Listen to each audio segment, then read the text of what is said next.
In order to appreciate today's story, I actually have to give something away right now, and that is the main character survives. The reason I have to tell you that is because during this story, there is a really intense event that happens, and I use really specific descriptions for how something looked, how something felt, how something smelled, and if you didn't know I was pulling that from the survivor who lived to tell the tale, you might think I was just making it up, but I'm not.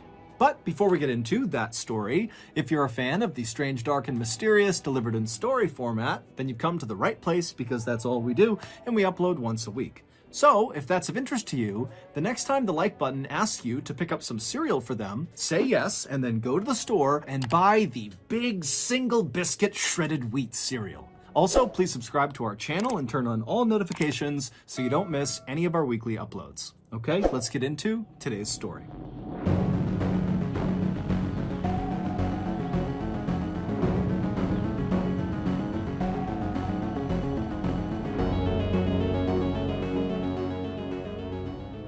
On July 19th, 2013, 49-year-old Matt Dyer climbed on board a tiny 19-seat Twin Otter airplane that was parked on the tarmac of the Montreal International Airport in Canada.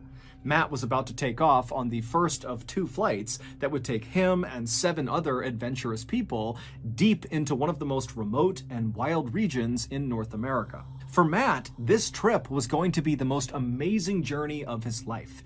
He had seen the ad for this 2-week-long expedition about a year earlier when he was looking through a magazine put out by an environmental organization called the Sierra Club. Now, even though Matt was a lawyer, he didn't make much money. He lived in this tiny town in central Maine where he made a living by offering either free or very low-cost legal assistance for some of the state's poorest residents. But Matt was an avid outdoorsman, and when he saw the opportunity to explore one of Canada's newest national parks that was so far north it was practically in the Arctic Circle, he decided the hefty $6,000 price tag was well worth it. 2.5 hours later, after flying over 900 miles due north away from the airport in Montreal, the Twin Otter airplane that Matt and the others were riding on touched down on a narrow gravel landing strip situated between this huge forest on a mountainside and a river on the other side. After climbing off the plane with all of their equipment, Matt and the 7 others hustled their way over to this stretch of flimsy plywood buildings that lined the runway. These buildings and this entire area they were in was not a part of this new national park they were going to. This was like their staging area to prepare and get ready before catching another flight that would bring them into the park. And so Matt and the 7 other people he was with, which included the 2 trip leaders from the Sierra Club, they would stay at this temporary base camp for the next couple of days, going over their hiking routes and talking about emergency procedures and protocols. And then after those 2 days were up, the group felt like they were ready.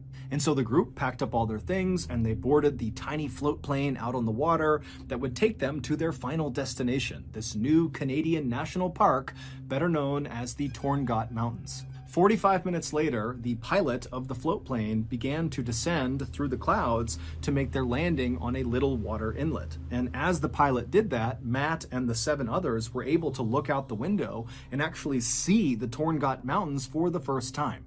Now, all of them had seen dozens and dozens of pictures of this area, but seeing it for the first time in person was still shocking. The area looks like an alien planet. The wilderness in and around the Tornats is not the same kind of wilderness we think of when we think about going hiking in the forest or going camping or something.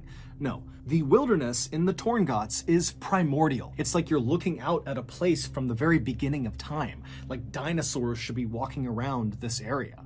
As far as Matt could see, in any direction were these huge, jagged mountains that had been carved out of the earth by glaciers hundreds of thousands of years ago. And those same glaciers had created hundreds of waterways between the mountains called fjords that almost looked like blue-veined fingers. And even from high up in the plane, Matt could look down and the water of these fjords were so clear that he could see these speckled backs of brown trout swimming beneath the surface. But while this landscape was undoubtedly spectacularly beautiful and pristine and totally incredible, it was equal parts unwelcoming to people. There are no roads in the Torngats, there's no campsites, there's no facilities, there's no internet, there's no cell phone, and the weather is unbelievably harsh. It's freezing cold and wet most of the time, and then even when it's a little bit warm and a little bit nice there, the weather can change in an instant and become freezing cold and wet all over again. And so, as such, the handful of visitors that go into this area every year are expected to be 100% self-reliant, because this really is one of the most dangerous wild regions in the world. But for Matt, as he looked out his window and surveyed this landscape, he wasn't second-guessing his decision to go into this hostile environment. No. I mean, the reason he was willing to fork over all that money to go on this trip is because he really wanted to experience extreme wilderness firsthand. And so finally, the pilot of the float plane came into land on this little water inlet, and then the pilot ferried the craft over to this beach, and then Matt and the 7 others piled off onto land with all of their things, and then as the pilot turned around and left, the 2 Sierra Club trip leaders, a 61-year-old man named Rich Gross and a 60-year-old woman named Marta Chase, told the group to pick up their things and follow them. And so Rich and Marta led the hikers about 500 feet away from where they had just been dropped off, up to this slightly elevated, mostly flat area that kind of overlooked the fjord and had this incredible view of all the mountains around them. Now, unlike the temporary base camp they had been at for the past couple of days, this camp was nowhere near any forests. They were basically on a wide open plain that kind of went right up into these mountains. So it's very wide open where they're staying. And so after Rich and Marta instructed the group where to set up their tents, Matt and the others got to doing that, and then after they were all set up, Rich and Marta put a small electric fence around the perimeter of their tents to keep any nosy animals out, and then the group headed up a little bit higher on this mountain near them to take their first group photo. And in this photo, they all look so happy and so excited for what's to come. And over the next couple of days, their trip would go exactly to plan. During the daytime hours, they would hike all of their pre-planned hiking routes all over the mountains and down near the water, and at night they would eat their food and drink fresh water from the fjord and swap stories from back home. But their perfect trip was about to become a nightmare.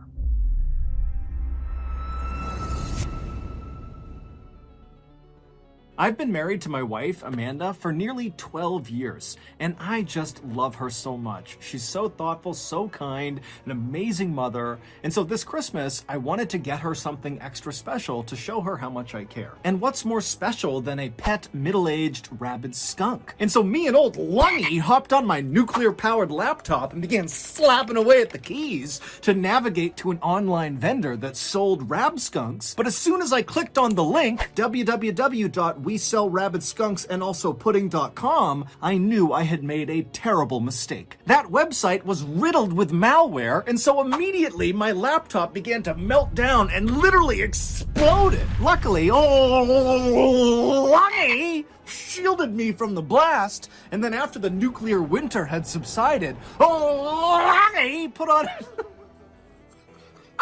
And then after the nuclear winter had subsided, Lungy put on his traditional gakti, and he said, Lopeta uden drayekeshen, ayutaninen, rokeshta roidi NordVPN. Which of course in Finnish means, stop causing nuclear explosions. Sign up for NordVPN. A VPN, or virtual private network, is a service that keeps you safe while you browse the internet. And NordVPN is the brand name in the space. Not only will NordVPN keep all of your information safely behind their wall of next-generation encryption, but also, most importantly, they will block malware hosting websites along with annoying ads and botnet control. So, if you're tired of your Christmas shopping turning into nuclear explosions, then take Lungy's advice and sign up for NordVPN today. Right now, you can get a 2-year plan at a huge discount, plus 4 additional months for free when you go to nordvpn.com/MrBallen. And it's risk-free with Nord's 30-day money-back guarantee. That's nordvpn.com/MrBallen, or click the link in the description below. Okay, back to the story. .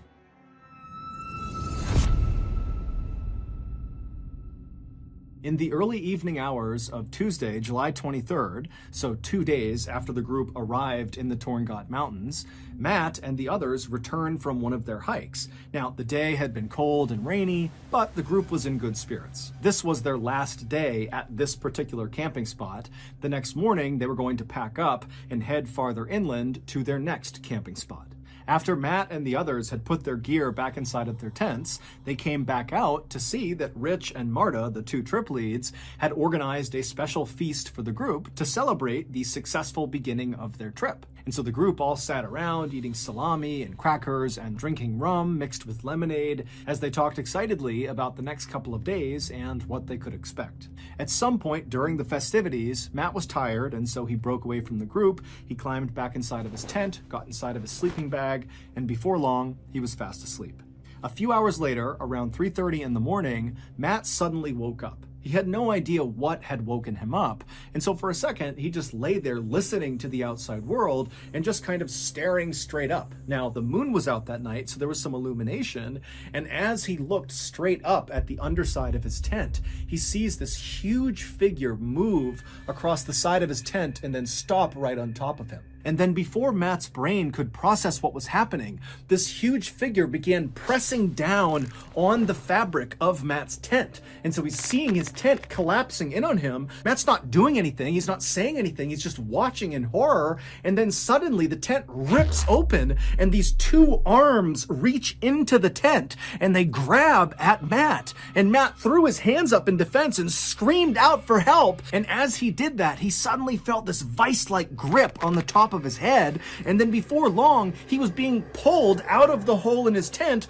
out into the night. And as Matt is being dragged along on the ground, having no idea what's going on, he can't move. All he can hear is this crunching sound, which he would later find out was the sound of his skull and jaw breaking. And he started to smell this horrible rotten fish smell, and then he felt what felt like saliva coming over his face. And then Matt began kind of trying to look around because he couldn't really move his head, and he noticed all he could see was white fur.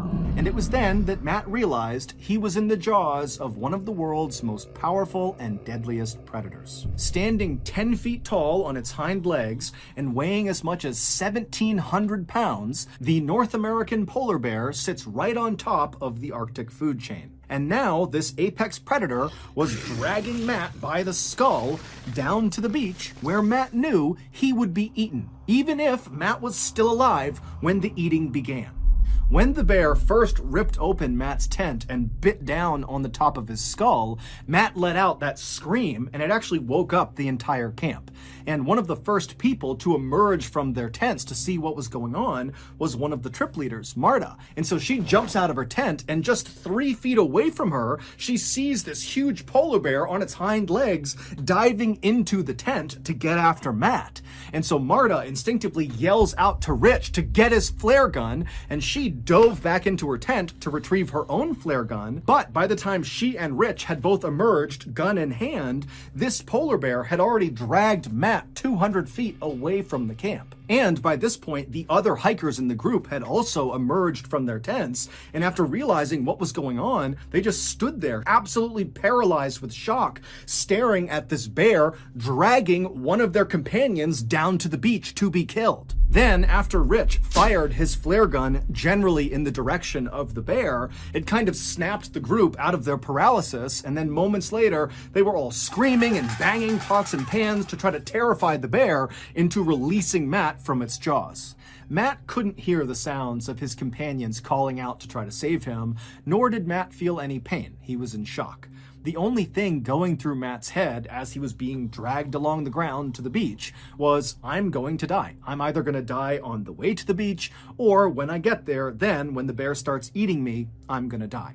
And when he thought about this, it was with a kind of eerie, calm detachment. Like he wasn't sad or mad. It was just kind of a fact. This was going to happen. But as Matt was kind of making peace with his reality, Rich fired that flare gun shot, and that ball of chemical fire exploded basically right in front of the polar bear's face. And the polar bear, who was startled by the flare, instinctively whipped its head to the side, up, and then down again, and it didn't let go of Matt. And so Matt was whipped like a rag doll up and then was slammed down into the ground. And when Matt hit the ground, he heard the sound of his neck breaking. But as Matt was laying there, the bear released him from its jaws, and then behind Matt, the bear turned around and began walking away. And so Matt could hear the sound of its big paws moving away from him, and suddenly Matt's thinking, oh my God, I might survive this.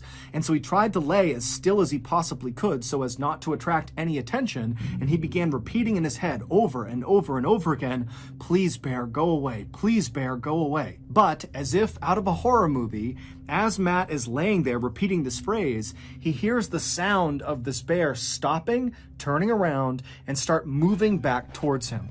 And so Matt's just thinking, okay, it's gonna come back over here, it's gonna bite my head, and that's the end. But luckily, Rich, by this point, one of the trip leads, had run down closer to the beach, reloaded his flare gun, and right as this bear was going to bite Matt again, Rich had fired that flare, and once again, the chemical fire had kind of exploded right near the bear, causing it to get startled. It turned around, it ran off, and this time the bear did not return. It would turn out Rich and Marta, the two trip leaders from the Sierra Club, had chosen a location for this campsite that was so heavily trafficked by polar bears, it was referred to as a polar bear highway. When all of the hikers, which included Marta and Rich, had been given their safety brief when they were staying in those plywood structures at that base camp near the runway, well, part of the brief was whenever you make camp in the Tornats, you want to be at least a quarter mile away from water. Go way inland because the polar bears hunt and fish and walk around right along the edge of these fjords. But despite all 7 members of this Sierra Club expedition being experienced wilderness backpackers, none of them really appreciated just how dangerous it was to be camping or even hiking around in known polar bear territory. And so this is why they ultimately ignored the safety brief and set up their first camp just a couple hundred feet away from the water's edge. And even prior to the attack on Matt, when the group literally saw polar bears wandering around near their camp, and even at one point had to fire their flare guns at the polar bears to get them to leave, the group still decided it was best to stay at this particular campsite. Perhaps they believed their electric fence they had set up around the perimeter of their tents would protect them from these polar bears, but obviously that had not been the case. The bear that attacked Matt had been totally unaffected by their fence. Matt would survive this attack, but really only because one of the members of the expedition happened to be a medical doctor, and so they were able to stabilize Matt until help arrived. Matt's injuries were extensive. They included a broken skull, a broken jaw. He had slash marks and puncture wounds all over his head and his neck, and all of those wounds got horribly infected. And also his voice was permanently changed as well because the bear also slashed his vocal cords. Following the attack on Matt, Parks Canada, which is the agency that oversees all of Canada's national parks, including Tornats, has mandated that any organization going into Tornats National Park has to have a polar bear protection plan in place. As for Matt, he does not make a big deal about his near-death experience. In fact, he kind of makes light of it and sometimes even makes jokes about it. As for the polar bear that attacked him, Matt holds no ill will. If anything, the attack has made him more interested and appreciative of the apex predator. In August of 2014, so 11 months after Matt's brush with death, he returned to the Tornats and even visited the actual site of the attack, perhaps to get closure. Except this time, he was in the company of an armed polar bear expert. So that's going to do it. If you got something out of today's episode and you haven't done this already, the next time the like button asks you to get them cereal, say yes, and then go to the store and buy the huge single biscuit shredded wheat cereal. Also, please subscribe to our channel and turn on all notifications so you don't miss any of our weekly uploads. We have a podcast called the MrBallen Podcast that puts out brand new podcast exclusive stories on Monday mornings, and on Thursday mornings we put out remastered audio of our best YouTube videos. Again, it's called the MrBallen Podcast, and it's available exclusively on Amazon Music. Consider donating to our charity. It's called the MrBallen Foundation, and it provides support to victims of violent crime as well as their families. Monthly donors to the MrBallen Foundation Honor Them Society will receive free gifts and exclusive invites to special live events. Go to MrBallen.Foundation and click on Get Involved to join the Honor Them Society today. We have 2 additional YouTube channels, MrBallen Shorts and MrBallen en Espanol. We also post near daily content on TikTok, Facebook, and Snapchat. All of those pages are just called MrBallen. If you want to get in touch with me, please follow me on any major social media platform and then send me a direct message. My username is just @MrBallen, and I really do read the majority of my DMs. Check out our merch at shopmrballen.com, and if you have a story suggestion, please submit it to our subreddit just called MrBallen. It's linked in the description below. So whether I see you on Twitter, Instagram, TikTok, Reddit, YouTube, Facebook, other YouTube channels, the podcast, wherever, just know that I really appreciate your support, and until next time, that's going to do it. See ya. Today, I'm going to tell you 3 stories about places you can't go and people who went there anyways. But before we get into those stories, if you're a fan of the strange, dark, and mysterious delivered in story format, then you've come to the right place, because that's all we do, and we upload once a week. So if that's of interest to you, please sneak into the like button's house and replace the stuffing in their pillow with cement. Also, please subscribe to our channel and turn on all notifications so you don't miss any of our weekly uploads. Okay, let's get into today's stories.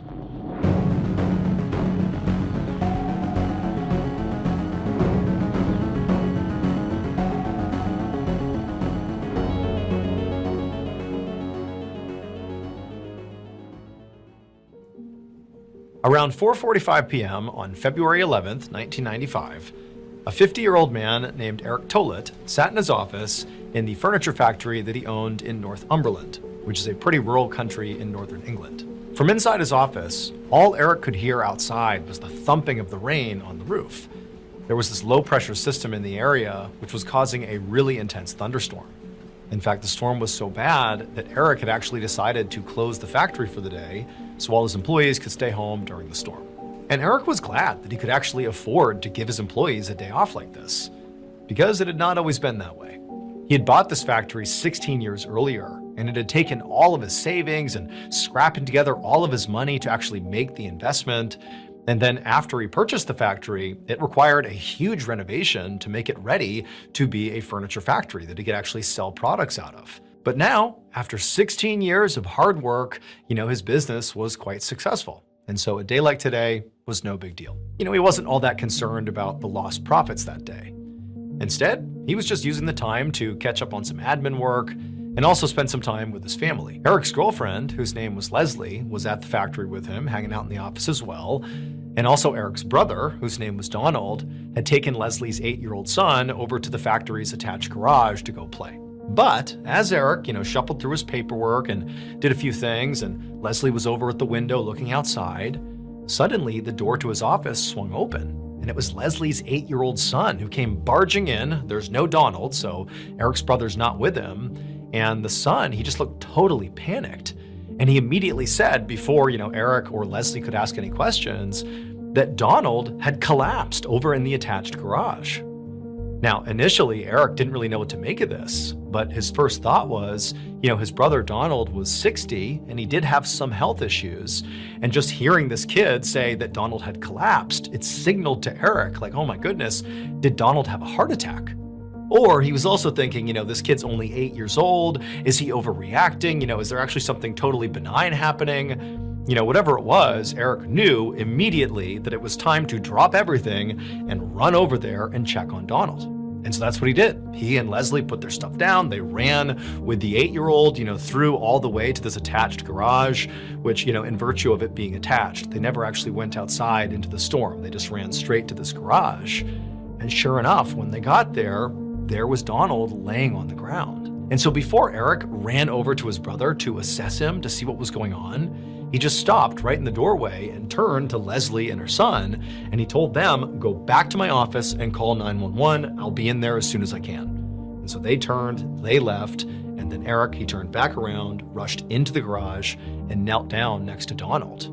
And right away, he could tell that his brother was not breathing, and as he's sort of feeling around for some sign of life, suddenly Eric began to feel this incredible tightness in his chest. And then before he knew it, he had blacked out and collapsed right next to his brother. So before Eric purchased this factory 16 years earlier, it had been a factory, but it was not a furniture factory. It was a coal factory. And in virtue of that, there was a coal mine that literally was attached to the structure. Basically, the coal would come up out of the mine and be processed inside of this, big warehouse. Now, when Eric bought it, he knew that there was this coal mine and there was this entrance to the coal mine connected to the structure. But the coal mine was not in use. The entrance to the coal mine had been completely boarded up, and it really played no role whatsoever. However, over the decade and a half that he owned this property and didn't think at all about that coal mine, well, over that time, this poisonous gas called choke damp began to develop inside the mine. And then on the day that, Eric and Donald collapsed inside the garage, well, it was because the low pressure storm outside caused those poisonous gases to rise up and seep out of the boarded up entrance. And those poisonous choke damp gases built up inside of that attached garage, basically making that entire room lethal to anybody inside of there. And so unfortunately, Donald would die from poisoning. Eric, when he passed out, he nearly died, but he was pulled out in time and ultimately woke up in the hospital, and he would survive.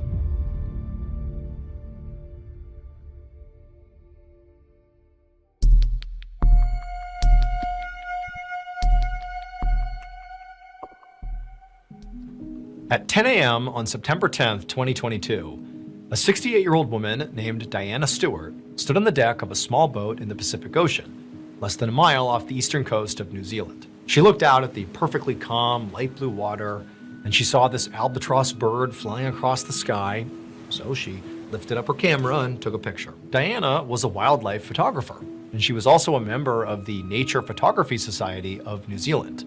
And she, along with 9 other members of this society, had chartered this boat for a special birdwatching and photography trip. And so far, the trip had lived up to the hype. They'd spent 2 hours sailing around the water, photographing all these beautiful and rare birds and other wildlife, and they'd even been lucky enough to see a couple of whales. And so this had been really a fantastic trip.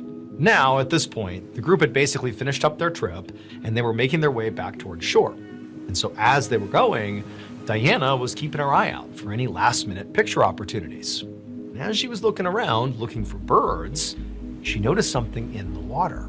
There was something huge moving sort of near the boat. It actually looked like it was moving towards the boat, sort of at an angle. And at first, she couldn't really tell what it was. But then suddenly it came into focus that it was an enormous whale. This huge whale is going to swim basically right under the boat. And so Diana, she pulled out her camera to take a photo. But then the worst thing possible happened. This whale, sure enough, came towards the boat, but it didn't go under the boat. It rammed the side of the boat. And before Diana could do anything, suddenly the boat was lurching onto its side, and she and the rest of the crew were thrown off the boat into the frigid water. And the second she hit the freezing cold water, her life jacket, which she was wearing, it automatically inflated. It was one of those auto-inflate life jackets. It inflates, and she's sort of disoriented. The water was so shockingly cold. I mean, this is a completely unbelievable situation to find yourself in. But, as she surfaced and she tried to get her bearings, she realized it was pitch black everywhere she looked, and it was so loud. She could barely hear anything but the sound of the engine of the boat. And that's when she realized, as she's putting her hands up, that the boat must have capsized and landed on top of her. But there's this little bit of air. She's basically in an air pocket, but she can't hear anything. She just hears the sound of this engine, and it's deafening. And so she began calling out for help, and she tried to kind of maneuver out from underneath, this curved underside of the boat that created this pocket. but she couldn't find her way out. And this life jacket she had on was fully inflated. She couldn't, deflate it. And because of her buoyancy, she couldn't swim down below and get out from under this boat.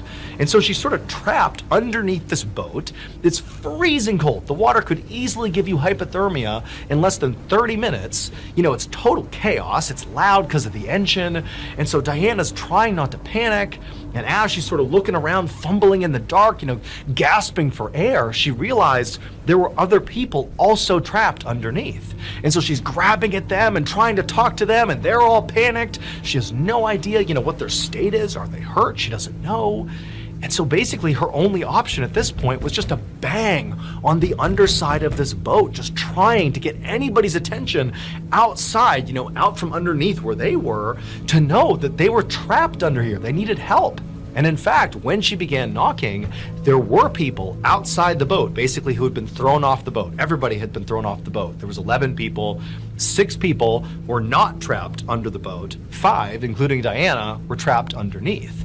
And so as Diana is pounding the underside of the boat, the skipper of the boat, a guy named Mark, he was one of the 6 who were outside, and he clearly heard the knocking sound. And so he's obviously in a bad situation too, same as everybody else in the water. But he was in a markedly better situation because he's not trapped under this boat. And so he quickly understood that, okay, he needs to gather the 6 people he's with, kind of make sure they're okay, and then figure out how they're going to get these people trapped under the boat out. And so his first instinct was just to bang back on the side of the boat, to let them know, hey, we hear you. But again, you got to picture the scene. They are suddenly in the water because a whale flipped their boat. They have no idea if this boat's going to sink any second here. The engine is currently running, so it's super loud. The water is freezing cold. They're out in the middle of the ocean. Like, this is a true life or death situation here. But Mark, he does his best to stay calm. He's hitting the boat back to let the folks know down underneath the boat that they're okay. We'll get you out of there. But underneath, Diana and the others, they're starting to panic. It's hard to breathe down there. I mean, there's really not much air. The water's choppy because they're moving around. And so they're gulping down water as they're doing their best to survive down there. But they just keep hitting the boat back, saying, come on, you got to get us out of here. But periodically, they'd still try to force themselves out from underneath.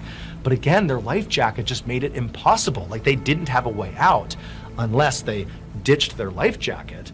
But then that's another problem. Like, are you really prepared to ditch your life jacket? You don't know if there's obstacles when you swim out from under. You don't know if you're even strong enough to make the swim. What happens if you get stuck down below? Like, there's all these factors that sort of forced the group under the boat to do nothing and wait and just bang the underside of the boat. And so Mark, out on the outside with his group of 6 people, including himself, they actually climbed on top of the flipped upside down boat.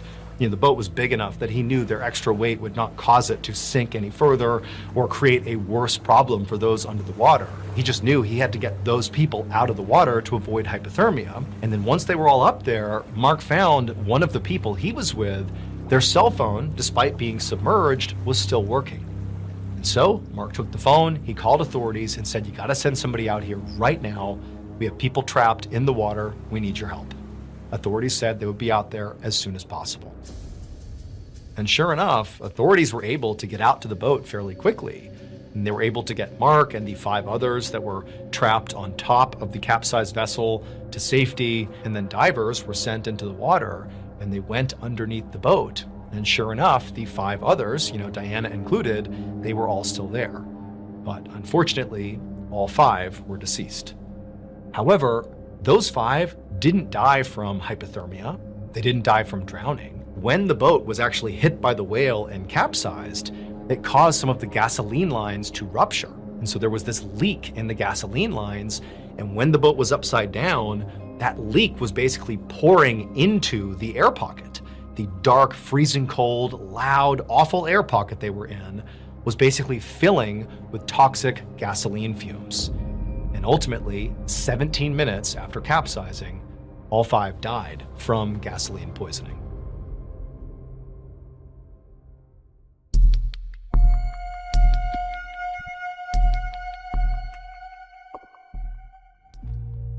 On Sunday, November 6th, 2022, a 21-year-old man named Yevgeny Titov walked out of his home in a small city called Zhigulovsk, which is in western Russia.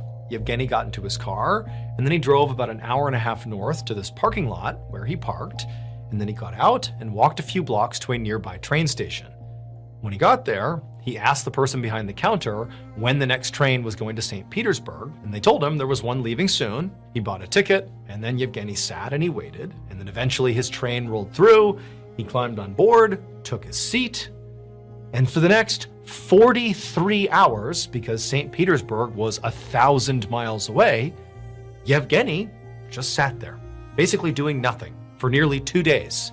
He didn't bring anything with him. He had his wallet. That was it. He just sat there, just waiting to get to St. Petersburg. When they got to St. Petersburg, late on the night of Tuesday, November 8th, Yevgeny, calm as can be, stood up, left the train, and then somehow, possibly by another train or by bus or on foot, or maybe somebody gave him a ride, we don't really know, but he traveled about 15 miles south of that train station to Pulkova Airport in St. Petersburg. But when he got to the airport, he didn't, board a plane like one would do at an airport. Instead, he found his way to this one very specific parking lot that was outside of the airport. Several hours later, in the early morning hours of Wednesday, November 9th, a random person was on their way through that same parking lot on the way to the airport when they started to hear something. It actually sounded like muffled screaming. And at first, they sort of chalked it up to, lots of people making their way to the airport. Maybe it's a kid, maybe it's, someone goofing around. Like, it didn't seem serious. But as they walked towards this open manhole cover, they realized that the screaming they were hearing was actually coming from inside of this hole in the ground. The screams were from Yevgeny, for reasons that we still do not fully understand. Yevgeny, after taking the manhole cover off, climbed down into this manhole, so he goes deep underground, and then when he reached the bottom of the manhole, which was, relatively wide all the way around, you could stand inside of it, there were these different offshoots of pipes that basically traveled underground. And Yevgeny got down and chose one of these pipes that was only a foot in diameter wide. It's like this pitch black, never-ending seeming tunnel. And head first, he began crawling in this tunnel. And he crawled nearly 40 feet before he finally just couldn't move any further. Keep in mind, every inch he was taking, he's basically wedging himself deeper and deeper into this pipe. It isn't like it was big and then got narrow. No, it's this narrow pipe that he forced himself through until he just could not move any farther. And it was at that point, in the wee hours of Wednesday, November 9th, that Yevgeny began to scream. And that's when the person found him. And authorities would go down inside the manhole, and somehow or another, after many hours and all the specialized equipment, they actually would, somewhat unbelievably, pull Yevgeny out of the pipe, and he would survive. Yevgeny would have to actually be hospitalized because he sustained very severe skin damage from basically thrusting himself deeper and deeper into this rusty, awful pipe. He also sustained gas poisoning and hypothermia, but again, he did live. Following this ordeal, authorities would launch an investigation into what exactly happened here, because there was no clear reason why Yevgeny would have traveled all this way to go into this pipe. But when they spoke to Yevgeny after he made his recovery, after he was back to normal, he would just say he has absolutely no memory of doing any of it.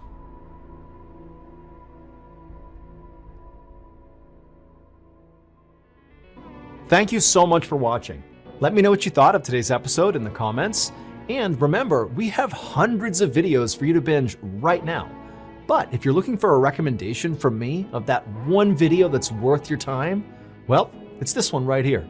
So give it a watch. All right, until next time, see ya.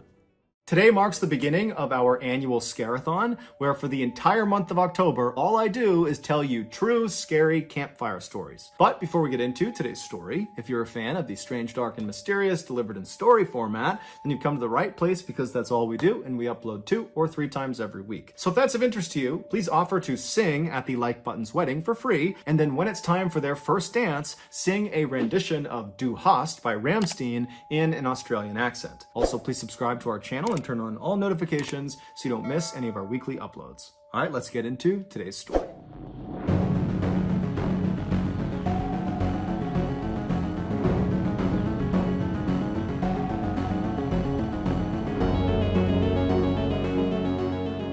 June of 2019, an 18-year-old girl named Bella wrapped up her first year in college and headed home for the summer. Her family lived just outside of this small town in France that was tucked up in the mountains and surrounded by this huge forest. And so growing up, Bella spent a lot of her time out in this forest, either by herself or with her father or other members of her family. And so she knew the forest like the back of her hand. Her favorite place to go in this forest was the man-made lake that sat kind of at the center of this forest. It wasn't huge, but it was a beautiful view, it was very peaceful, and so she liked going out there. The way she would get to it is she would leave her house, she would hop in her car, she would drive a couple of miles down the road, and she would pull off into the shoulder of this road, and there was no signage that said this was the pull-off to get to the man-made lake. This was an area that she and her family had discovered, that there was this particular trail you could take. And so she would pull off at this shoulder, she would get out, and she would turn away from the road and just walk directly into the trees, which butted right up against the road.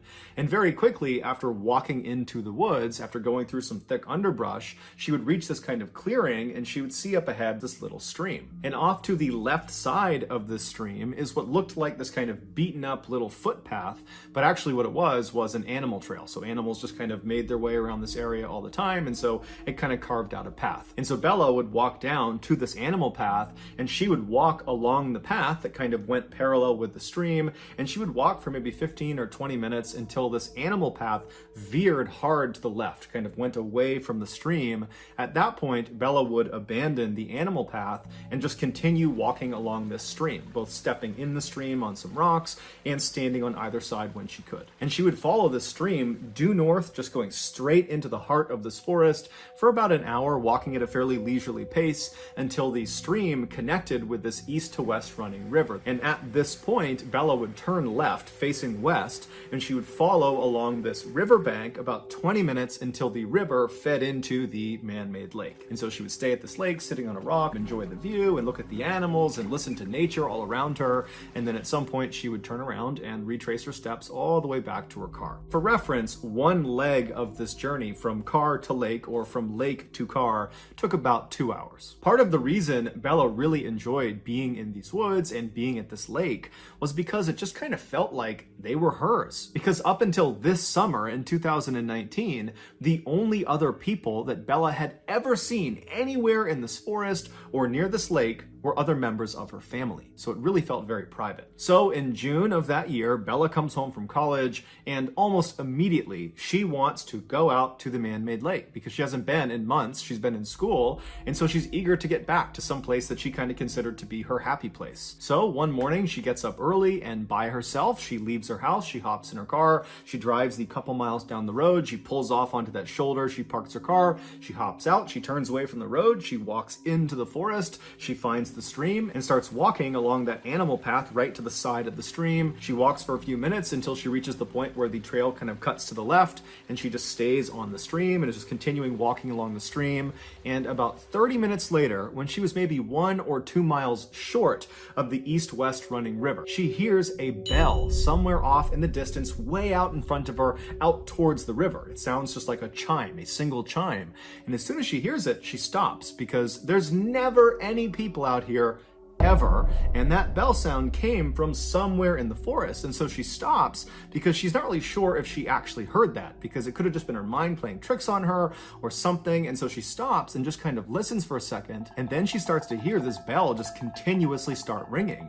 Now, the ringing was not uniform. It was constant, but it was kind of sporadic, as if you were holding a bell and kind of ringing it randomly, like you might see at a sports game.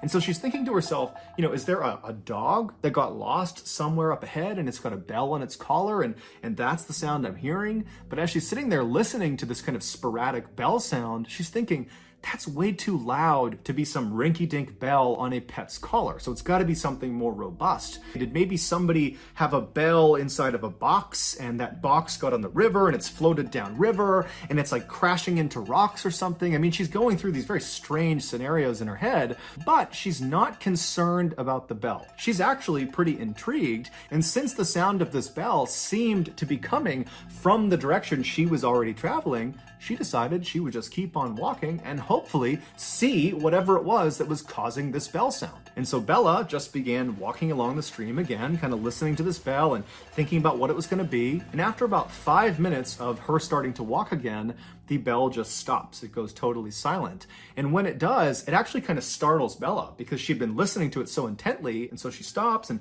she's listening, kind of expecting it to go off some more, but it doesn't. All she hears are the sounds of nature all around her. Now, Bella didn't have an explanation for what the spell was or why it stopped, but she really just wasn't that worried about it. She figured there was some sort of explanation for it. There had to be. And so she just kind of shrugged and kept on walking and put her focus back on getting to the lake. About 10 or 15 minutes later, Bella was still walking along the stream. She was still maybe a half mile or a mile short of the east to west running river when she sees up ahead on the left side of the stream as she's walking, there appears to be something laying on the ground that looks like it could be an animal or a rock. She doesn't really know what it is. And as she gets closer, she realizes it's a beaver laying on the ground, and this beaver is missing its head.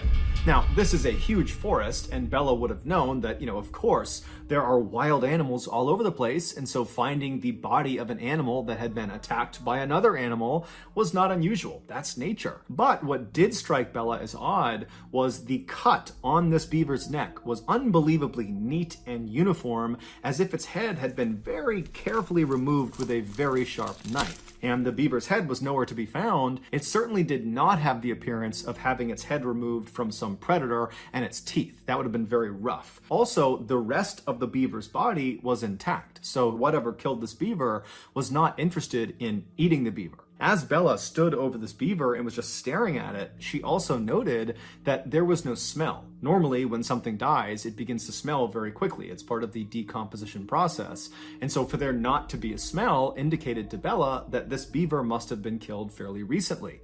And then when Bella kind of gently prodded the body with her foot, she realized the beaver's body was still fairly limp, so rigor mortis had not set in. Rigor mortis is another part of the decomposition process where the body kind of stiffens up, and that happens fairly soon after death. And so as Bella is realizing this beaver must have died very recently, it dawns on her that most likely whoever or whatever has killed this beaver is probably somewhere nearby. And Bella can't help but connect this dead beaver to that bell she was hearing earlier, which before meant nothing, but considering the bell was roughly coming from the same area where this beaver has now been found, it made her uneasy. And so Bella found herself whipping her head around, looking out into the trees, seeing if, there's some person, a hunter or somebody that would kind of explain what was going on, but there was nothing. And so Bella felt herself starting to panic a little bit, but then she stopped herself and said, "Calm down. It's broad daylight. I have been coming to these woods for years and years. I've never seen another person. I've never encountered some predatory animal.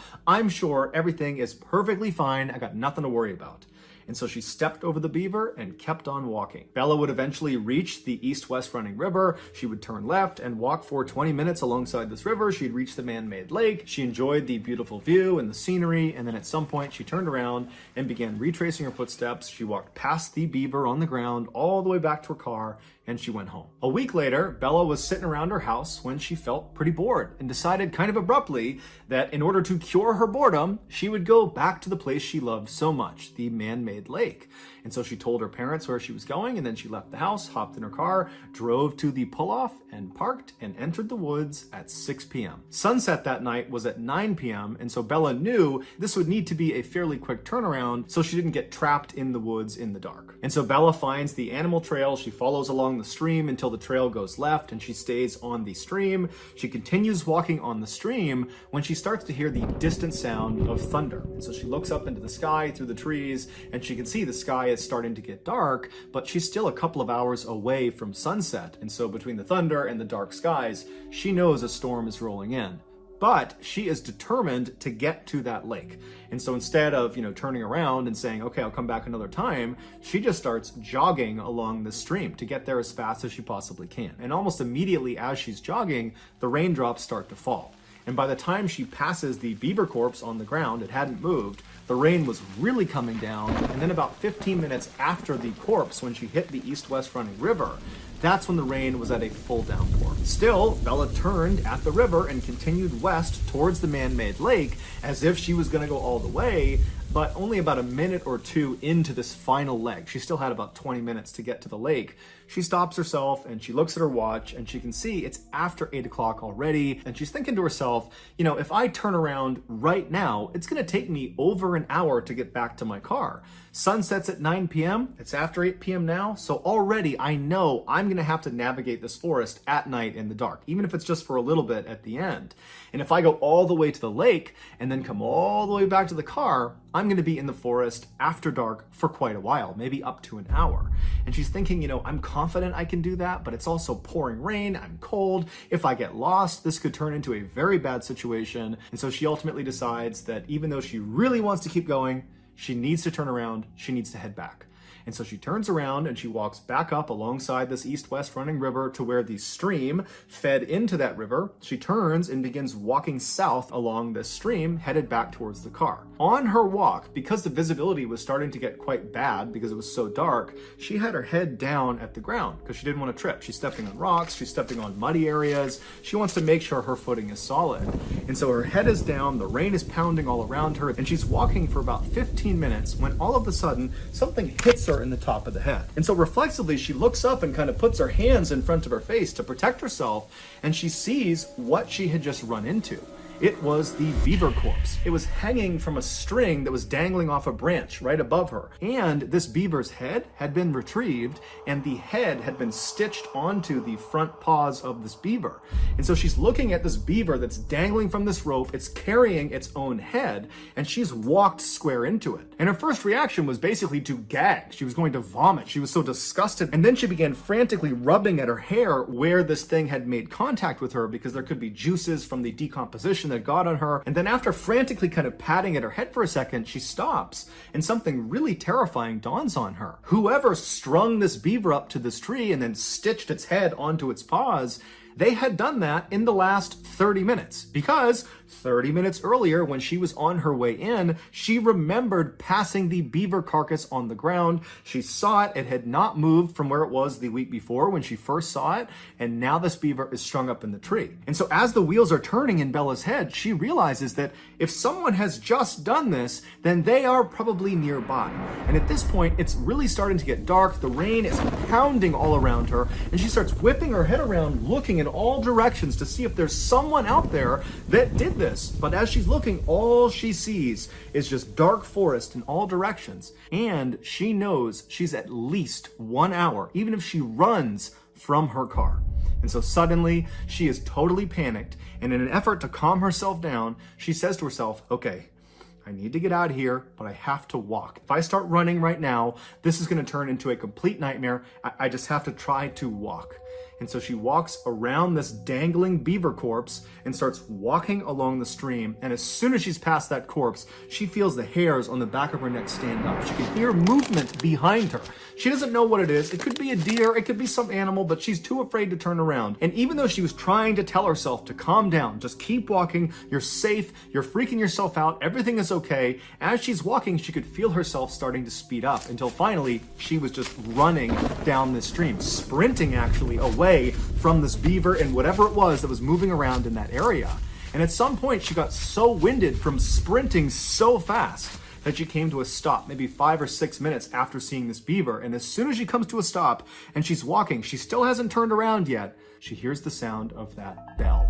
And right away, it's the exact same sound she had heard the week before. It's that kind of constant, sporadic sound of someone ringing a bell. But in her panic state, she doesn't know where it's coming from. She's so scared. Her anxiety is so high. She doesn't know if it's behind her or if it's off to the side. It's now completely dark out. And so she is full-blown terrified. There is someone or something behind her that has strung this beaver up that's probably watching her, and she can't see them. Even though she's beyond winded, she can barely breathe. She just starts sprinting as fast as she can. And as she's stumbling and falling on the rocks and tripping because she's not really looking where she's going, in the background and all around her, she's hearing this bell chiming and she's hearing something moving around in the woods behind her. And she pulls her phone out of her pocket, her iPhone, and as she's running, she dials her father. She puts the phone to her ear. She's crying. She's panting. She can barely breathe. Her father picks up and she's so relieved to hear his voice, but she can't even make a sentence. She just starts crying and wailing and pleading with him, "Dad, come out to the forest. Meet me at the spot where the trail veers away from the stream. Meet me there. There's someone in the forest that's chasing me and I can't see them." Her father, on the other end of the phone,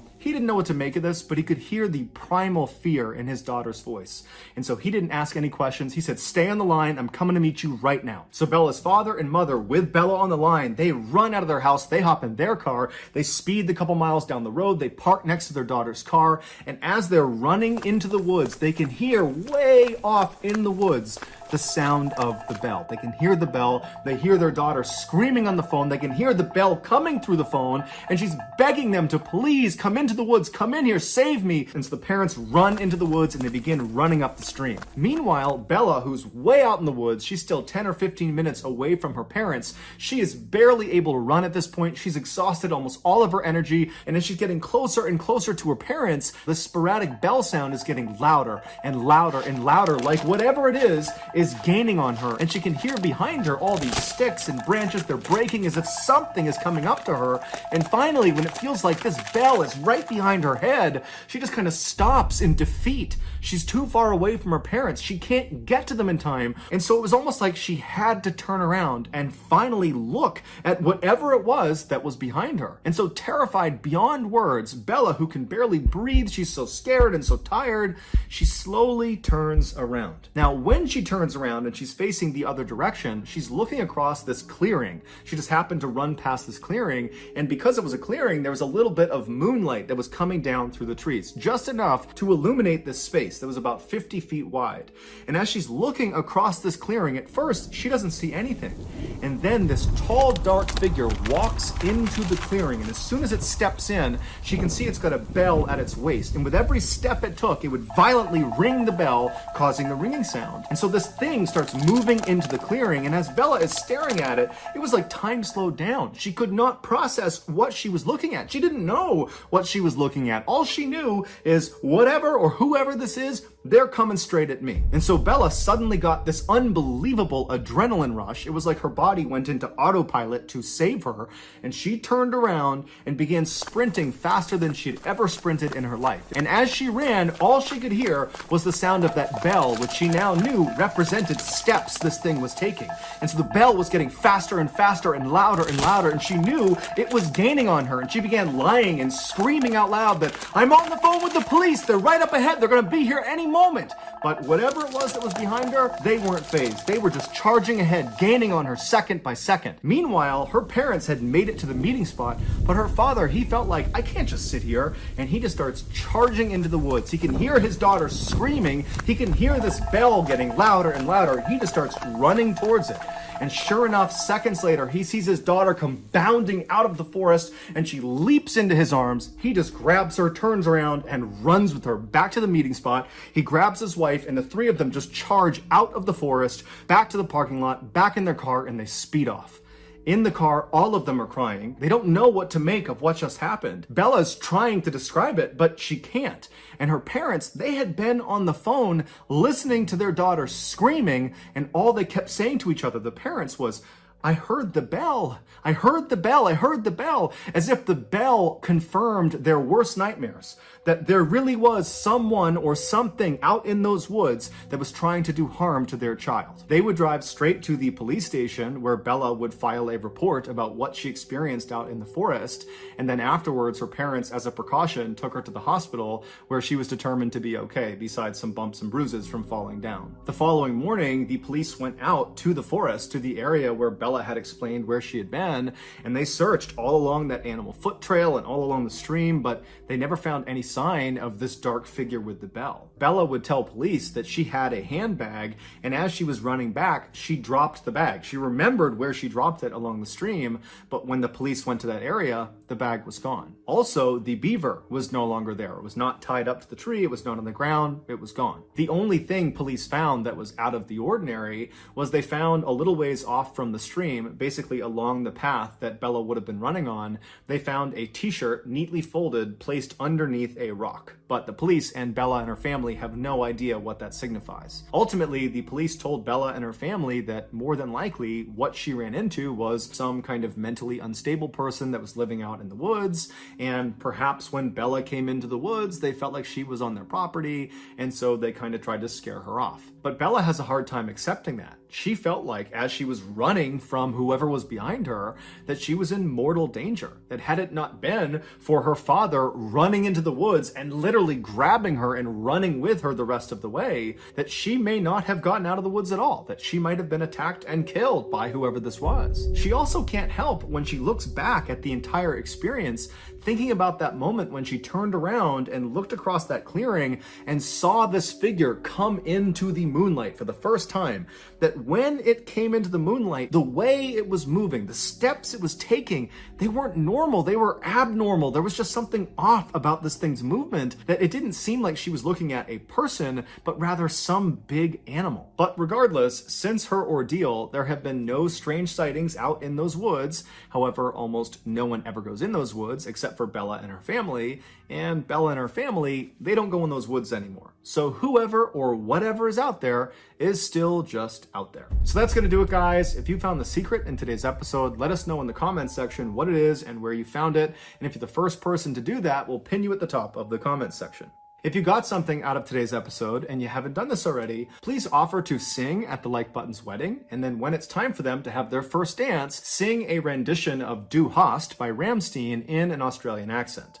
Also, please subscribe to our channel and turn on all notifications so you don't miss any of our weekly 2 or 3 video uploads. We are now selling merchandise like flannels and hats and hoodies and all sorts of stuff. If you're interested, go to shopmrballen.com. If you want to learn about upcoming deals and promotions for our merchandise, go to our shop's Instagram page. The username is shopmrballen. If you want to get in touch with me, you can direct message me on Instagram or on Twitter. My username for both platforms is the same. It's johnballen416. I also have a ton of content over on TikTok, where my username is MrBallen. We also have a second YouTube channel called MrBallen Shorts, where we post random short videos and lost episodes. We also have a Facebook page just called MrBallen, where we post condensed versions of the longer episodes you see on YouTube. If you have a story suggestion, please submit it to our subreddit just called MrBallen. It's linked in the description below. So whether I see you on Instagram, Twitter, TikTok, Reddit, YouTube, Facebook, or some combination, just know that I really appreciate your support. And until next time, that's going to do it. See ya. Today's story is about one of the most haunted rooms in the world and what happens when you go inside of it. Now, this particular account is from 200 years ago, but the legend of what goes on inside of that room is still very much alive today. However, before we get into that story, if you're a fan of the strange, dark, and mysterious delivered in story format, then you've come to the right place, because that's all we do, and we upload once a week. So if that's of interest to you, please sneak into the like button's bathroom and replace their toothpaste with Novocaine. Also, please subscribe to our channel and turn on all notifications so you don't miss any of our weekly uploads. Okay, let's get into today's story.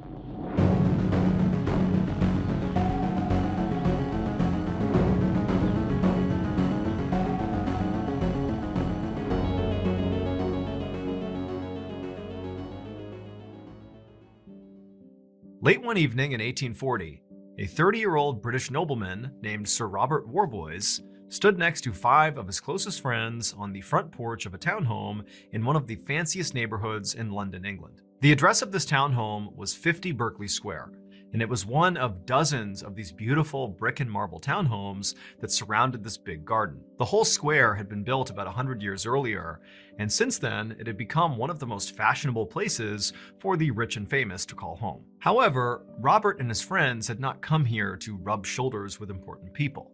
Instead, Robert had come here to win a bet. So Robert actually was a nobleman. He was like this proper guy, at least on paper.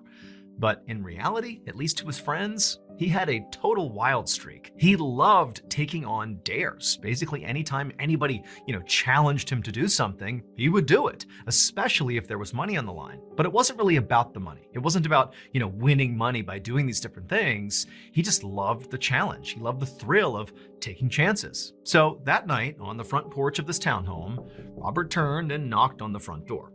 And then as soon as he did, he turned back and looked at his friends and grinned at them. And he saw some of them looked really excited and some looked pretty nervous. But to Robert, he was purely happy about how things were going so far. Because he knew, come tomorrow when this whole thing was done and he had won his bet, he would have a great story to tell. A few seconds later, the front door of the townhome swung open and this middle-aged man stepped outside. His name was Charles Benson, and while Robert and Charles did know each other, they were not close friends. They actually only knew each other because they both were members of the same exclusive gentlemen's club in London. Plus, pretty much everybody in London had at least heard of Charles because of all the rumors swirling around about what went on inside of his townhome. Even though Robert had told Charles that on this night he and his buddies were coming to his townhome for this bet, even though he had clearly told him, Charles still seemed very surprised to see Robert standing there. But Robert nonetheless was like, "Hey Charles, how are you? I'm here for the bet." And Charles basically didn't react. He just stared at Robert with this very concerned look on his face and just said, "Are you sure you really want to do this?" And Robert, who knew what he was referencing, just kind of looked down at the pistol on his hip and said, "Yeah, I'm sure." A few minutes later, Robert and his 5 friends were inside of Charles' townhome in the dining room, sitting around a table, while Charles had gone upstairs to get something. And as they sat there, Robert kind of looked around the room at his friends, and he could tell they were clearly more nervous about this than he was. And so he tried to, keep the mood light by making some jokes and kind of downplaying what he was about to do. But it was like no matter what he did, he could just tell his friends were very uneasy about what was going to happen here. And then a moment later, they heard the sound of Charles coming down the stairs. And Charles, he came in the kitchen, still with a very serious look on his face. And he walked up to them and he reached in his pocket and he pulled out this old iron key and he placed it in the middle of the table. And as soon as he did that, the room went completely silent and everybody just stared at this key. And then Charles eventually broke the silence and explained to the group that over the last 10 years of living in this townhome, he had only used that key maybe 2 or 3 times total. And when the key was not in use, Charles said he actually hid the key just to make sure it never wound up in the wrong hands. But now, again with that somber look on his face, Charles looked over at Robert and said, "If you're really sure about this, the key is yours to take." And Robert, with no hesitation, reached out and snatched the key, showing his friends and showing Charles that he was not about to get cold feet. A couple of minutes later, all the men stood up from the dining room table, and then Charles led the group up the thin, narrow, creaky staircase to the second floor. And when they got to the second floor, Charles led them down this narrow hallway that came to a stop in front of this closed door. At this point, all 7 men were kind of crowded together right in front of this door. But it was obvious that even though Charles lived in this townhome, he was sort of hesitant to get even close to this door. Like he really didn't want to be anywhere near it. Also, all of Robert's friends were sort of reacting the same way too. I mean, they were the ones that actually dared Robert to do this in the first place. But now that they were actually here, about to go through with it, they were looking at Robert like he was totally insane. And also they were kind of hoping that, maybe he would just back out and they could just leave. But Robert did not seem remotely like he was about to back out. He had a very determined look on his face. And as everybody else was kind of cowering away from this door, Robert stepped up, reached into his pocket, pulled out that iron key, and put it into the lock. And as he began to turn the lock, everybody else took steps farther away from him. And then he pulled open the door, and as he did, everybody gasped, and Robert even took a step backwards. But when Robert actually looked through the now open doorway, he just laughed, because it was just a normal bedroom. It was filled with all this old but very expensive looking furniture.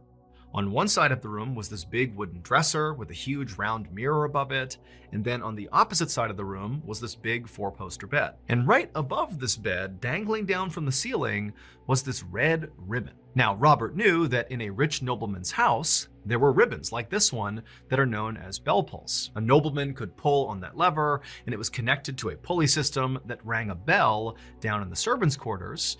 And when the servant heard that bell, they would see what room it was coming from, and they would go up to the room to see what the nobleman needed. And so after taking in the sight of this bedroom, Robert took a confident step into the room. And as soon as he did, Charles reached out and grabbed him by the wrist and said, "Hey, Robert, this is your last chance to change your mind. Are you sure you want to go through with this?" And Robert kind of looked back at his friends and smiled and said, "I'm sure.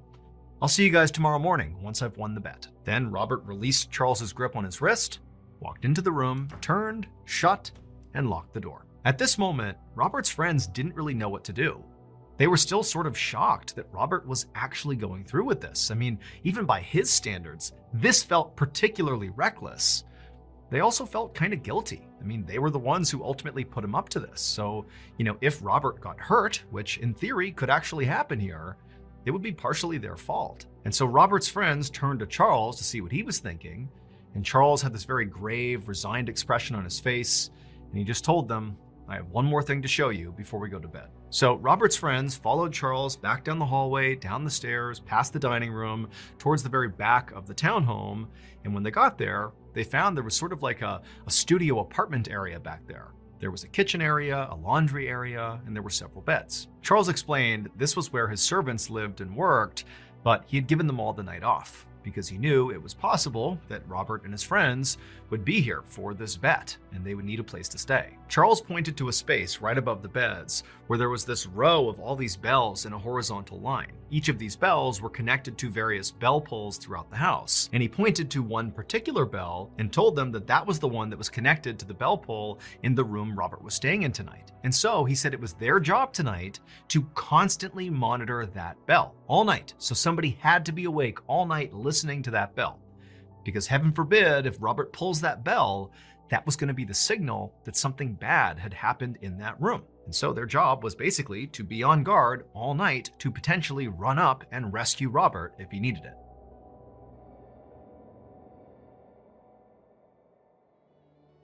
Last year, we launched our very first graphic novel, and it went great. I mean, it made the New York Times bestseller list, so thank you all so much for making that happen.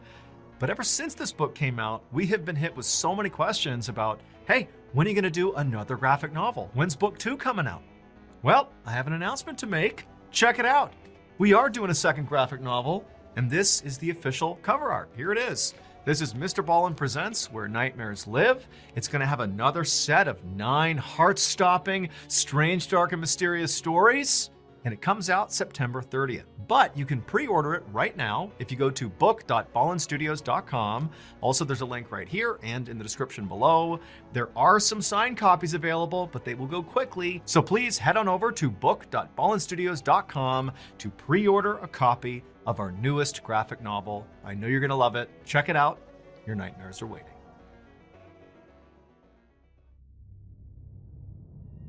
Around 3 hours later, all of Robert's friends were sitting on the floor in the servants' quarters playing blackjack.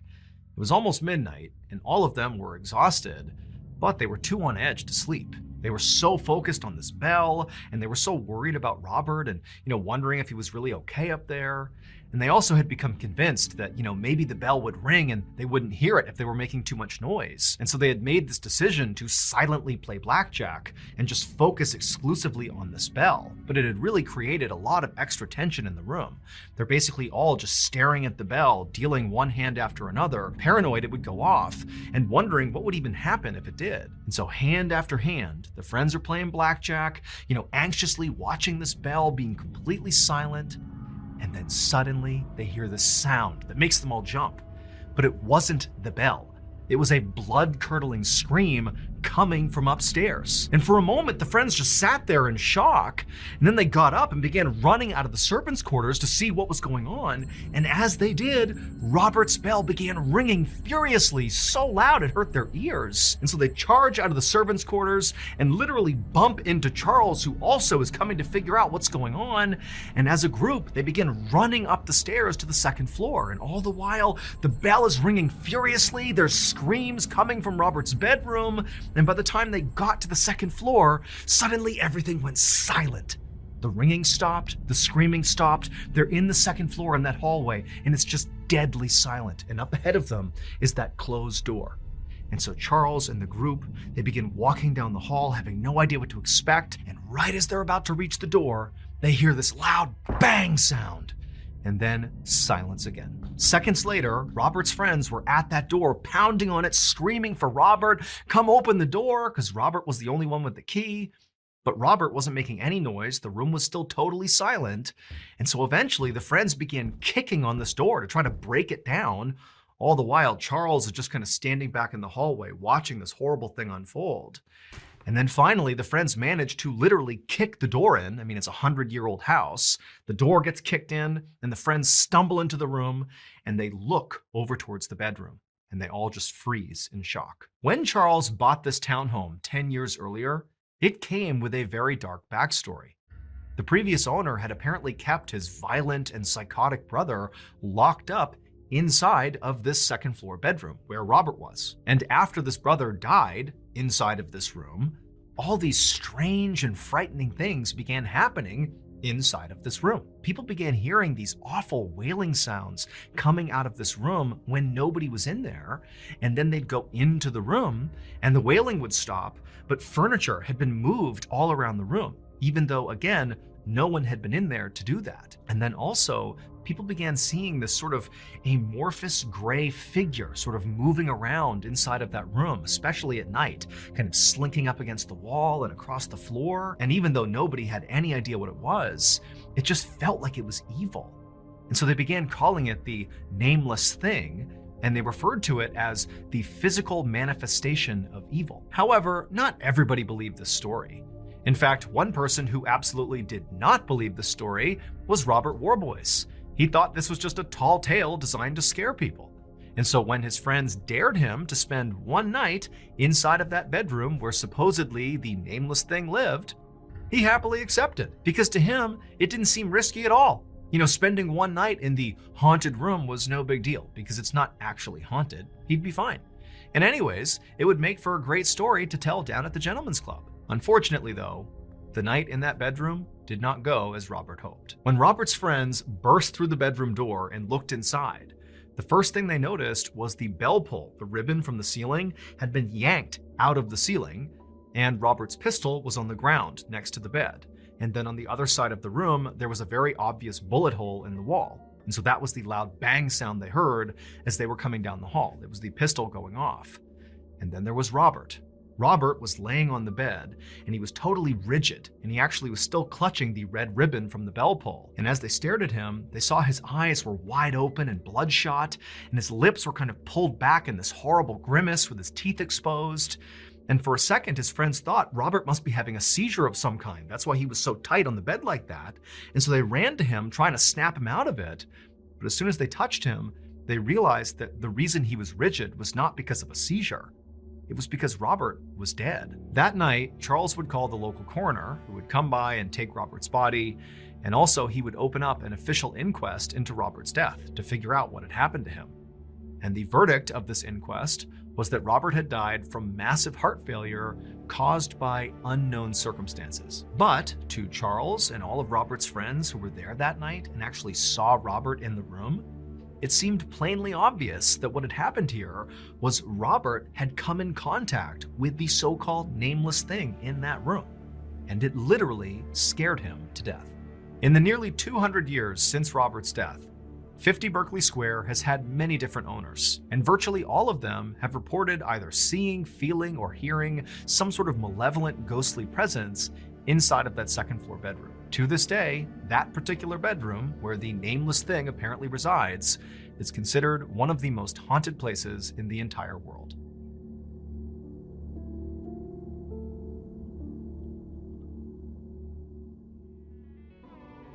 In case you haven't heard yet, our newest graphic novel, MrBallen Presents Where Nightmares Live, is available for pre-order right now.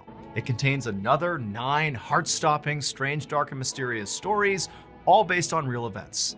This was a passion project. It took a lot of time, a lot of people involved, from the artwork to the storytelling. I mean, this is a beautiful piece to add to your collection, so you gotta check it out. The book comes out on September 30th, but again, you can pre-order your copy at book.ballenstudios.com, or you can click the link in the description below. There are a limited number of hand-signed copies available, but those are gonna sell out very quickly. So please pre-order today, because remember, your nightmares are waiting. Thank you so much for watching. Let me know what you thought of today's episode in the comments. And remember, we have hundreds of videos for you to binge right now. But if you're looking for a recommendation from me of that one video that's worth your time, well, it's this one right here. So give it a watch. All right, until next time, see ya. Today, I'm going to share 3 progressively more disturbing stories, and at the end of each of them, I will share the photo that is famously associated with that story.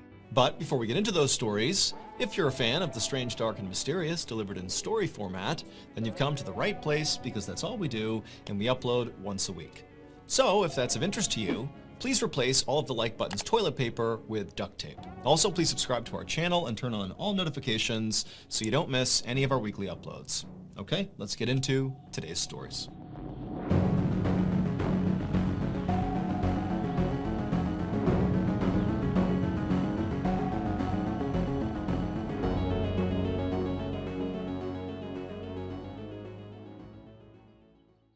At 1 p.m. on November 2nd, 2020, an older man named Marcel Terray stood in his backyard hanging damp clothes on a clothesline. Marcel and his wife, 83-year-old Paulette Landru, lived on a quiet street in the small city of Anden, Belgium. And usually their days were filled with household chores or visits from their kids. But over the last few months, Marcel had started to spend a lot more time taking care of his wife because she had recently been diagnosed with Alzheimer's disease. Alzheimer's disease is a type of dementia that causes memory loss and confusion. And so Paulette needed help remembering to eat or to take her medications on time. And sometimes she would just wander off without telling Marcel, and Marcel would have to go corral her and bring her back home. For Marcel, watching his wife struggle with this disease was absolutely heartbreaking, and so he did everything in his power to make her life as comfortable and happy as he possibly could. And so before he had come out to hang up the laundry, he had made sure to set his wife up in front of the TV with a nice lunch so she could eat and watch her favorite show. And so Marcel hung up the last piece of clothing and then picked up the empty laundry basket and headed back towards the house. When he went inside, he expected to see his wife still sitting on the couch watching TV. But she wasn't there anymore. Marcel immediately began calling out his wife's name, but she didn't call back. And then he searched the whole house and he couldn't find her. And so starting to panic, he went outside, he searched the outside of the house, she wasn't there. He even knocked on some neighbors' doors, but they hadn't seen her. And so at this point, Marcel was very scared, given the fact that his wife had Alzheimer's and could easily wander off and put herself in a very dangerous situation without even knowing. And so instead of waiting any longer to just hope she showed up again, he picked up the phone and he called the police. Less than an hour later, Marcel stood outside of his house looking at helicopters flying overhead, and he knew at least half a dozen officers were spread out around the neighborhood, knocking on neighbors' doors. There were canine units searching the surrounding area. This huge search, it was all for Paulette. Marcel was glad to see that clearly the police had taken the search very seriously, and so he was confident that they would find his wife and that hopefully she'd be okay. But the hours kept ticking by, and as the sun began to go down, there still was no sign of Paulette.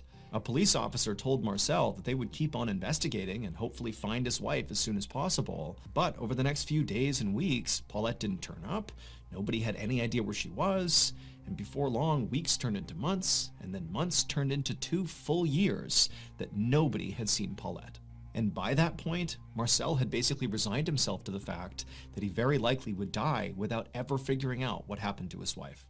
But then, one day in early October of 2022, so 2 years after Paulette went missing, one of Marcel and Paulette's neighbors was at home on their computer looking at a particular website. And as they were scrolling through this website, they happened upon an image that as soon as they saw it, they froze. Because this neighbor was very well aware of the fact that Paulette had gone missing and nobody had found her. But now they're seeing this image on this website that basically gives away what happened to her. And so totally shocked that they had even found this image, the neighbor screenshotted it and brought it to the police. So it would turn out that neighbor was looking at Google Street View, which is a feature of Google Maps that basically allows you to see 360-degree views of basically anywhere on the planet. To create these images, Google literally sends out these special vehicles all over the world that have cameras that sit on top of the cars. And these cars drive down basically all the streets all over the place, constantly taking pictures all around them. And it just so happened on the exact day that Paulette went missing in 2020, there happened to be a Google car driving down the road that captured a picture of her. And so as you can see in the picture of her, you see Paulette on the left side of the image walking across the street away from her home, which is on the right side. And on the right side, you can actually see Marcel in the backyard hanging up laundry on the clothesline. And so the police, after getting this image, they basically followed the projected route Paulette was on, which is basically beelining straight across the road. And they found that across the street was this steep hill that led down to this thick bramble bush. And inside of that bramble bush was Paulette, and she was deceased. And so very likely, Paulette, in her confused state, walked straight across the street, as we see in the image, and then fell down that hill and got trapped at the bottom inside of that bramble bush and couldn't move.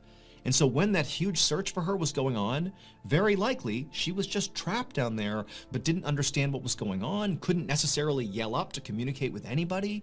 And so she stayed down there and died. And unfortunately, it would take 2 more full years and a random image on Google Street View before Marcel could finally get the closure he needed.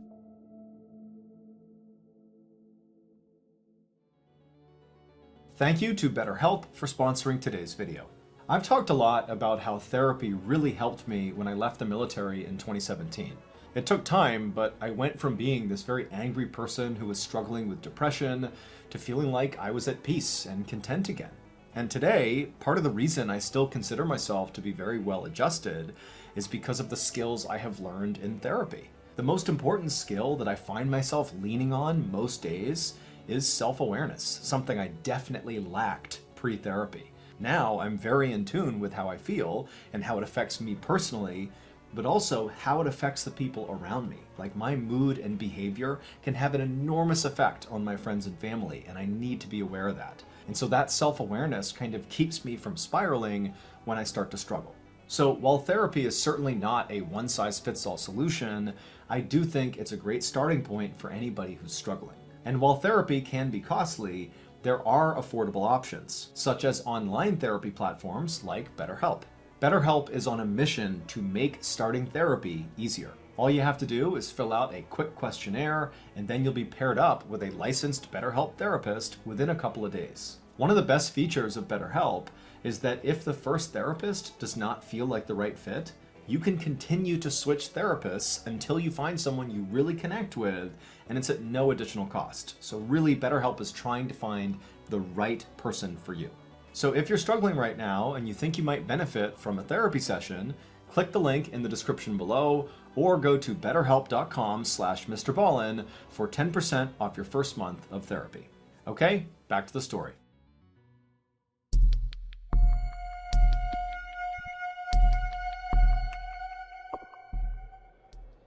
Around 10 a.m. on July 26, 2015, a 31-year-old mom named Xiang Lu Xuan and her husband chased their 2-year-old son around a brand new indoor playground. This playground was on the 6th floor of a mall in Jingzhou City, which is in central China. And so Xiang and her husband had come to this mall today just so their son could basically enjoy this playground. And currently he was running around in circles and laughing hysterically. He thought it was great. Xiang caught up to her son and scooped him up and then placed him at the top of a slide. And he happily slid down to the bottom, and when he reached the bottom, Xiang was waiting for him, and the son, he just stopped and looked past her and pointed and started saying, "Ride, ride." And so Xiang, she turned around and she saw right behind them were these 2 escalators, one going up and one going down. And so Xiang realized her son clearly thought these escalators were maybe a part of this playground. And so he wanted to go use them. They were a fun attraction. And so Xiang smiled and took her son's hand and then told her husband they're going to go ride the ride, the escalators. And then they began walking over. Once Xiang and her son actually reached the escalator, suddenly her son was not as keen to hop on board. He was nervous. But Xiang, who had ridden escalators many times before, told her son it's totally safe, and she kind of coaxed him to do it, and eventually he stepped on right alongside her, holding her hand, and about halfway up the escalator, when she was confident her son would be okay, Xiang turned around and looked up towards the top of the escalator, the 7th floor where they were going. And she saw 3 mall employees at the top of the escalator on the 7th floor where they were going. And they were clearly looking at Xiang with a very serious look on their faces, and they were gesturing at something towards the top of the escalator. It seemed like they could be warning her about something or simply pointing something out. She wasn't really sure. And so she looked up at them like, what's going on here?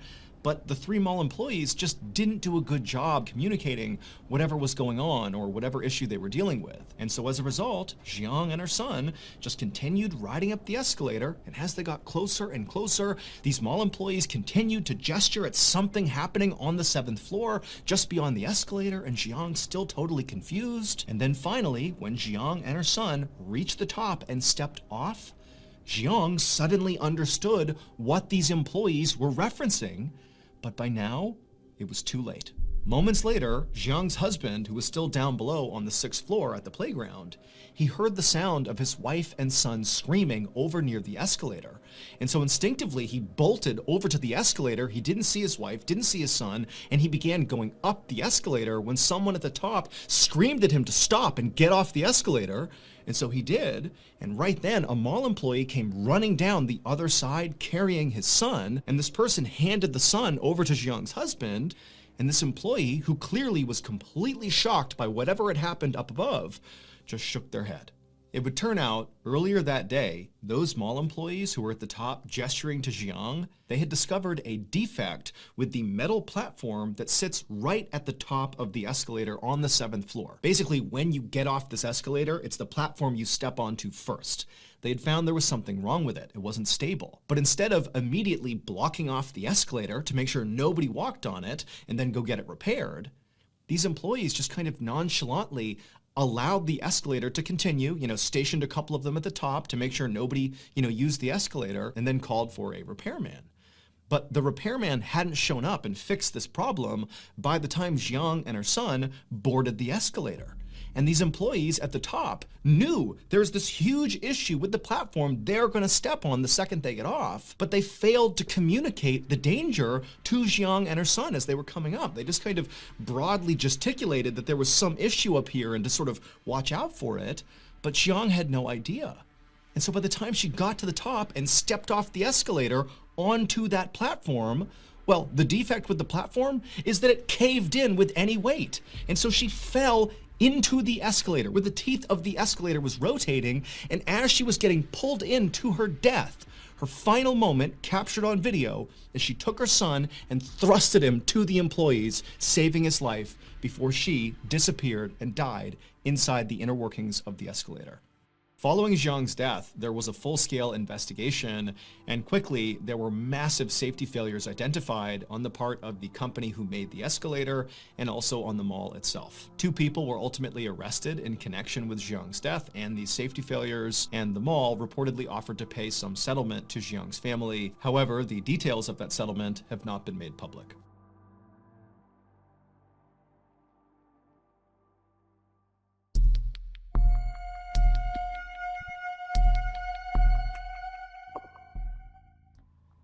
One morning in November of 1997, a police captain named Jeffrey Lewis, along with his partner, parked their squad car near the Manatee River in Bradenton, Florida, which is a small city just south of Tampa. A few minutes earlier, the Bradenton Police Department had received a call from this frantic man who had said he had found something suspicious that had washed up on the shore of this river. And so Captain Lewis and his partner were there to investigate. And so as soon as they got out of their squad car, this man who had called the police, he saw them and waved them down, and he was pointing at something in the sand.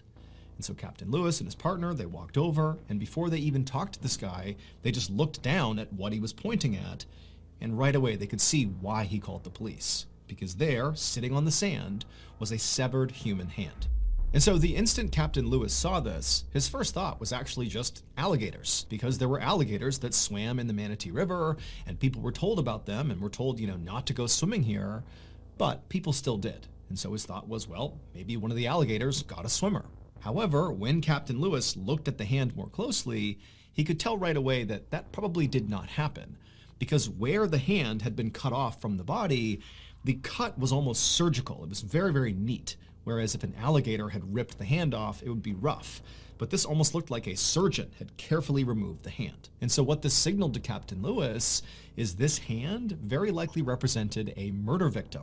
Somebody who killed this person, cut their body up, and one of their body parts is now washed ashore. And so Captain Lewis turned to his partner and told him to call for backup. And within an hour, police officers were scouring the Manatee River looking for the body that belonged to this hand. Meanwhile, the captain bagged this hand as evidence and brought it to the county sheriff's crime lab, hoping that forensic experts could potentially figure out who the victim was using fingerprints. However, when he actually handed over the hand to these forensic technicians, they told Captain Lewis that it was very likely going to be impossible to try to pull prints from this hand because the hand was very badly decomposed and water damaged. But they told Captain Lewis that despite this being a total long shot, they would still give it a try. And so really all Captain Lewis had was this hand, and so he just kind of waited for information from the crime lab about the fingerprints. And before long, the waiting went from days to weeks to months, with no fingerprints. And so with no fingerprints and no other breakthroughs in this case, Captain Lewis moved on to other cases. That is until June of 1998, when Captain Lewis was sitting in his office doing some work, when he suddenly got a call from the crime lab about the hand. An employee told Captain Lewis they had finally made a breakthrough. When they couldn't get the prints off this hand at first, they had moved to this very complicated technique where basically they would peel individual layers of skin off the hand and sort of piece together all the information to get a print.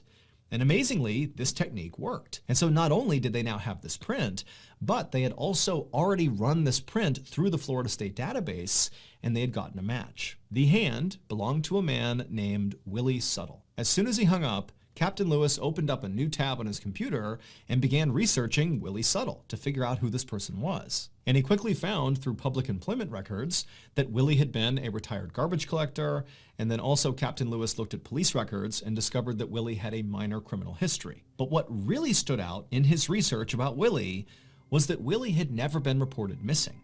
Willie had instead been reported dead. Right there in the public records that Captain Lewis was looking at, he found Willie's death certificate. And this document said Willie had died of natural causes 5 months prior to his hand washing up on shore. And also it said Willie had been buried in a local cemetery, and no police had ever been involved in his death because no crime had been committed. And so Captain Lewis was baffled. None of this made any sense. If Willie had died of natural causes and been buried over a year ago, then how did his hand, his severed hand, wind up on the shore of the Manatee River? The next day, which was Friday, June 26th, Captain Lewis, along with a few other police officers, went to the cemetery where Willie had been buried, and they exhumed his casket. And when they opened it up, they actually expected it to be empty, considering his hand was already missing, so probably his whole body was gone. But no, when they opened it up, there was Willie, missing his left hand. But that wasn't all. At the bottom of Willie's casket were all of his internal organs, just sitting there in a rotting pile. And so Captain Lewis is staring at this, having no idea what to make of it. But the first thought he had was, okay, maybe somebody tried to rob Willie's casket. But he's thinking, if they did that, why did they cut out his organs and stash them at the bottom of the casket? And also, why did they remove his left hand and chuck it in the river? Like, that doesn't make any sense. It felt like every clue Captain Lewis found was only making this case harder to solve. But he hoped when he sent off Willie's body to the county medical examiner that they would be able to provide him with some more answers as to what happened here. Later that afternoon, the county medical examiner would perform an autopsy on Willie's body. And the first thing he noticed when he began was that despite the fact that Willie's organs clearly had been removed, that Willie's abdomen did not appear sunken in. It appeared full. So the medical examiner started the autopsy by cutting open Willie's abdomen to see what was in there. And when he saw what was inside of Willie, he just froze, having no idea how to react to what he was looking at. He had never seen anything like this in his entire career, not even close. And so the medical examiner just grabbed a camera, took some pictures of Willie's midsection, and sent those pictures to Captain Lewis. The next day, Captain Lewis sat inside of an interview room in the police station across from a 45-year-old woman named Paula Green Albritton. Paula owned and operated a funeral home along with the help of her son, and she had been the one responsible for Willie Suttle's burial. And so Captain Lewis asked Paula about Willie's burial, and she would tell him that Willie had actually died in poverty, without any family members to help cover his burial expenses. However, when Paula had found out about this, she said she had agreed to do the burial anyways, for no cost, as sort of a community service. However, when Captain Lewis poked and prodded and tried to ask for more information about exactly what that meant, Paula would eventually concede that there actually was slightly more to her rationale behind wanting to do Willie's burial. It was not just for charity. 2 days after this interview, police arrested both Paula and her son. And at Paula's trial, the truth surrounding what happened to Willie finally came out. It would turn out Paula's funeral home business was really struggling, to the point where if she couldn't start generating some real money, her business might go under. And she couldn't have that. And so Paula decided she would conduct a prosperity ritual to right her business. But to perform this prosperity ritual, Paula needed a body. And so along comes Willie Suttle, who's died in poverty and his family can't afford his funeral. And Paula says, don't worry, I'll take him on for free. But really what she needed was Willie's body. And once Paula and her son had possession of Willie's body, they began the ritual, which started with Paula's son carefully cutting off Willie's left hand. And then the two of them cut Willie's midsection open, removed all his internal organs. And then Paula got out all these voodoo dolls, and she wrote on pieces of paper the names of the other funeral homes, her competitors in the area, and she pinned these pieces of paper to each of these voodoo dolls.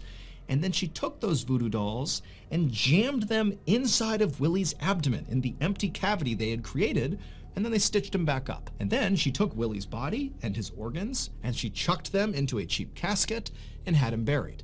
And then she also took the hand that her son had removed, she put it inside of a plastic bag, added some weight to it, and chucked it into the Manatee River. Paula believed this voodoo ritual would literally cause the owners of the other funeral homes, whose businesses she wrote down on the dolls and jammed inside of Willie's body, that this ritual would literally cause all of them to be struck down and killed, putting their businesses out of business, thereby leading to her business prospering once again. However, none of these things came to fruition. The ritual did not work the way Paula intended it to. Instead, the hand that she had thrown into the river ultimately washed ashore, and before long, the police figured out what Paula and her son had done. In 1999, so 2 years after Willie's hand had washed up on shore, Paula and her son were found guilty of desecrating Willie's corpse. Paula's son ultimately served 1 year in prison. As for Paula, her conviction was actually quickly overturned due to a technicality. It was discovered that during an interview with Paula, that police detectives told her that she could not be convicted if this ritual was part of a religious practice, that she was protected under the US Constitution. And so Paula, who confessed to doing this ritual, did so by saying it was part of her religion. She practiced voodoo. I am a voodooist, and I've survived because I know how to survive. And that's a part of my religion. And so in court, that confession was ruled inadmissible. And so she walked free. Here is a photo of the 12 voodoo dolls found inside of Willie's body, with the notes Paula wrote cursing her competition still attached. Are you the type of person who has binged basically all of my YouTube videos, and every week you anxiously wait a new upload? If so, thank you, but also you're in luck. Because if you didn't know this, we actually have a separate podcast, the MrBallen podcast, that has literally hundreds of stories that are not on YouTube that you can binge right now. That podcast is available on all podcast platforms. Again, it's just called the MrBallen podcast. And on Mondays on that podcast, we upload exclusive new content that is not on YouTube to the podcast. So that's Mondays. And then on Thursday, we remaster the audio of your favorite videos on YouTube and put those on the podcast. But again, Mondays, those are brand new and exclusive to the podcast. But if you want to hear those exclusive episodes 1 month ahead of Apple and Spotify and all the other platforms, well, there's only one place you can do that, and that's on Amazon Music. So again, you can go to any podcast platform and find the MrBallen podcast, or if you're like me and you hate waiting, then you can listen early and ad-free on Amazon Music.